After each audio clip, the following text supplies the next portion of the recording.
Bagong taon, bagong ayos. So, yan po yung kailangan ng ating mga halaman dito sa ating plant rack. Hello everyone, ito po si Charching ng Succulent Davao and welcome sa ating YouTube channel. And for today's video, so ito na guys, yung ating mga halaman dito sa ating plant rack. So, ngayon po ay mag-aayos po ako ng ating mga dito ng ating plant rack. So, aayusin natin yung ating plant rack and din yung ating mga variegated Chinocalcium and then yung ating iba't ibang halaman na nilagay natin dito sa ating plant rack. So, ito guys, tinanggal po yung sa itaas, sa first layer natin dahil, ayan, mag-aayos tayo. Ayan, ayusin natin yung ating plant rack kasi hindi na maganda tingnan yung ating mga plant dito guys. So dahil nakaw space po yung ating mga trays. So ang naisipan po namin ng aking husband ay magpalit po tayo ng cover. Ayan, cover dito sa ating plant rack. Yun yung ating ginawa guys.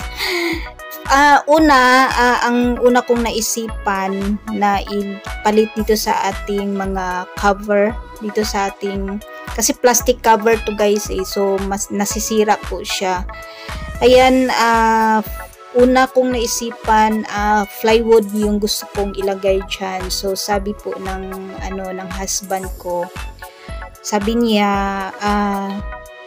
madali din po daw masira kasi pag magdilig tayo ng ating mga plant ay mababasa po siya.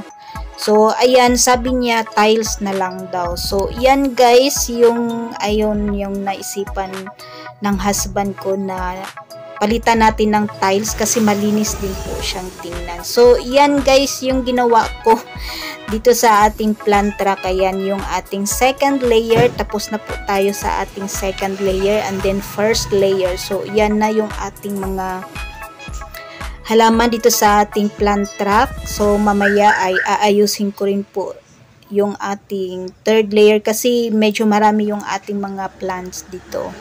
So kailangan tanggalin ko sila lahat bago ko ilagay itong ating yung tiles. So yan, at medyo maganda na tingnan yung ating plant rack and then maganda na din tingnan yung ating mga plant kasi wala na pong trace.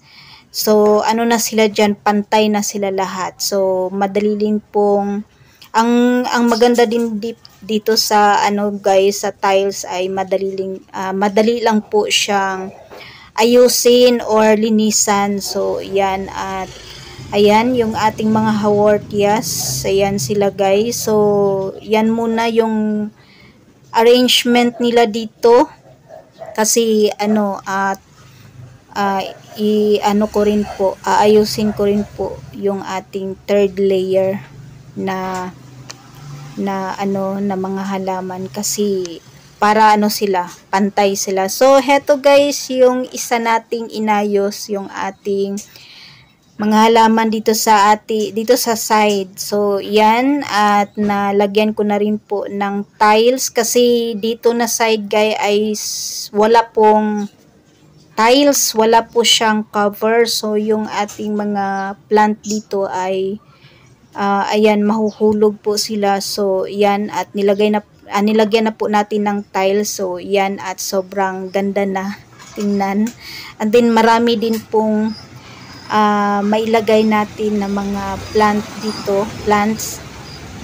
Ayan, at dito ko na rin po nilagay yung ating mga naka-ceramic pot na mga hawortias, gymnos. Ayan sila guys, sobrang ganda, malinis tingnan.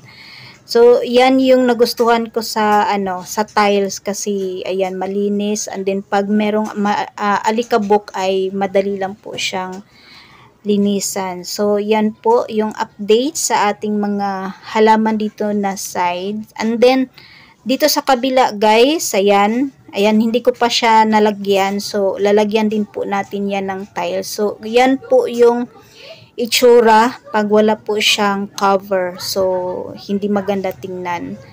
Ayan, and then gusto ko kasi tanggalin yung mga plant natin sa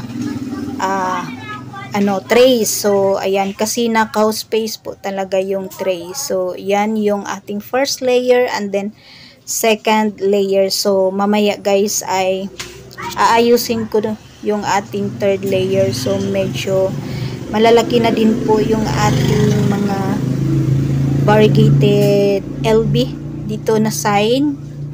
So ayan sila, and then aayusin ko rin po yung ating third layer guys. So heto na guys yung ating third layer. Ayan na sila lahat. So wala nang trace. Ayan, nakalagay na sila lahat nakalapag na sila lahat sa tile. So yung side by side natin ay aayusin ko pa yan kasi tatanggalin ko yung mga haworthias natin dito. So ang ipapalit ko ng mga plant dyan ay ornamental plants. So tingnan natin guys sa mga susunod na araw. So ayan lang naman yung update dito sa ating plant track habang live tayo guys, kasi ayan, nag-live po tayo niyan. Yan, and then dito na yung magiging setup natin tuwing tayo live. And then ayan, nagdilig na din po ako ng ating mga gymnos. Ayan, kasi super dry na sila. Dito na side guys ay nakakakuha sila ng morning sun until 2 p.m. or 3 p.m. Ayan.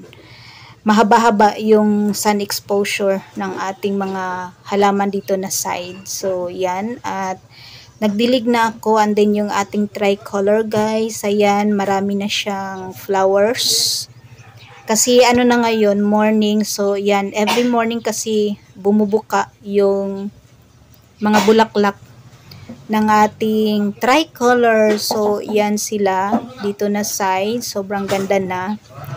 And then, nadiligan ko na yung ating nag-iisang orchid. So, ayan, ang update sa ating orchid guys ay meron na siyang kikis. Kikis ba yung tawag dyan? Ayan, kikis. Ayan, meron na siyang kikis. Siguro mga 2-3 kikis na. Meron yung ating dancing lady. Ayan, nag-iisa nating orchid. So, abangan nyo guys pag meron tayong bagong halaman dito sa ating munting garden. So, yan, ayusin lang natin yung ating mga haworthias. So, ito yung mga natin, mother plant na haworthias na propagate na natin. So, ito yung ating mga propagation. Ayan, naka-tiles na guys. Ayan, nalagyan ko na ng tiles. So, maganda na siya tingnan yung ating mga plant dito na side. So, yung ating hanging plant, hindi ko pa alam yung nito, ID.